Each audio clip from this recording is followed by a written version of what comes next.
Hello বন্ধুরা, আজকের আমাদের বাড়িতে একাদশী বার নিরামিষই রান্না হয়েছে। সবাই খেতে আসুন। আমরাও খেতে বসছি। এখন দুপুর 1টা বাজে, সবারই খাওয়ার প্রয়োজন।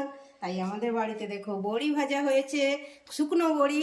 এটা কিন্তু ভেজা নয়, খেয়েই দেখতে পারো, তাতে মুখে স্বাদ আসবে এবং মুখে হাসিও আসবে। বন্ধুরা সবাই এসো বাড়িতে।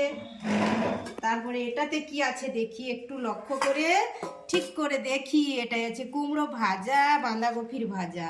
তো এখন দিনে বাঁধাকপি ভালোই লাগে না, কিন্তু আমরা তো গরিব মানুষ, যখন তো খেতে পারি, বলো বন্ধু। তারপরে সয়াবিন আলুর তরকারি রান্না করেছি, জানি না কেমন হবে, সবাই খেয়ে দেখতেই পারো, তাতে কোনো অসুবিধা নেই। সবাই একসঙ্গে আসো, সবাই বন্ধুত্ব করে যাক। এটা হয়েছে টমেটো, আলু, ওলকপি, এটাই দিয়েই টক। এটা কিন্তু ভালো লাগবে, মুখে সিটাও হবে, রোদের দিন তো।